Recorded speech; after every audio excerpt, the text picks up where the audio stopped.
अस्सलाम वालेकुम। Drama serial मोहरा की आने वाली एक साथ बहुत ही दिलचस्प होने वाली है। उम्मीद है अब इसकी जल्द ही सेकंड लास्ट एपिसोड भी रिलीज हो जाए। अनुषे की बद्दुआ सिकंदर को लग गई। एक वो वक्त भी था जब अनुषे की पूरे जमाने में जग हंसाई हुई थी, बदनाम हो गई थी और उसकी खुदकुशी और यहाँ तक कि उसकी माँ की मौत का सबब भी यही सिकंदर बना था। लेकिन आज वक्त बदल चुका है। वक्त ने ऐसा वार किया है कि सिकंदर के होश उड़ चुके हैं। निम्रा के एक गलत कदम ने हमदानी हाउस की इज्जत की धज्जियां उड़ा दी हैं। भरी महफिल में निम्रा की बारात वापस चली जाती है और ना सिर्फ ये बल्कि सबको पता चल जाता है कि निम्रा बच्चे की मां बनने वाली है। यहाँ तक कि सिकंदर बार बार पूछता है कि वो शख्स कौन है। फरीद हमदानी अपनी बेटी निम्रा से कहता है कि तुमने तो हमें इस जमाने में नजर उठाने के काबिल नहीं छोड़ा। यहाँ उसकी तबीयत बार बार बिगड़ती जाती है। यहाँ तक कि बारात वापस चली जाती है और उन्हें दुखी दिल के साथ घर आना पड़ता है। घर वाले फोर्स करने पे निम्रा उन्हें सब सच बताती है।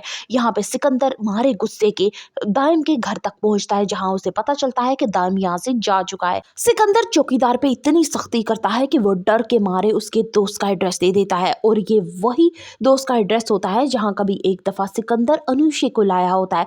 यानी वक्त चेंज हो रहा है। ले ये कौन है दाइम और ये क्यों ऐसा कर रहा है? ये जल्द ही अब राज फाश होने वाला है। सिकंदर जैसे ही उस घर के सामने आके रुकता है, उसकी पुरानी यादें ताजा हो जाती है। यहाँ तक कि जब वो घर के अंदर एंटर होता है तो वैसे ही फूल सजे होते हैं जैसे उसने कभी अनुषे के वक्त में सजाए होते हैं। यहाँ तक कि उसको बताया जाता है कि दाइम अंदर कमरे में है। तो जैसे ही वो अंदर कमरे में और यहाँ तक कि बाकी फैमिली मेंबर भी आते हैं तो उसके होश उड़ जाते हैं। बिल्कुल वैसा ही मंजर होता है जब वो अनुषे को शादी की पहली रात कमरे में लेकर आया था। सिकंदर के दिमाग में अब कई सवाल होते हैं जो उसे मुसलसल उलझा रहे होते हैं। ये दाइम कौन है? क्या ये बदला लेने आया है? लेकिन ये अनुषे को कैसे जानता है? दाइम बिना कोई वक्त जाया किए सिकंदर से कहता है कि ये वही कमरा है ना, और सजावट भी बिल्कुल वैसी ही है जैसे तुमने उस वक्त की थी। अब यहाँ पे सारे मुतजस्सिस होते हैं कि याहिर क्या बात कर रहा है। फाइनली दाइम घर के एक एक फर्द को अनुषे और सिकंदर की कहानी बताता है। दाइम साफ तौर पर कहता है कि मैं तुमसे बदला लेने के लिए आया हूँ, लेकिन अब उसका क्या रिश्ता है अनुषे के साथ वो आइंदा आने वाली एक साथ में जल्द पता चल जाएगा। Further reviews of Mohra, kindly subscribe my channel and like the video.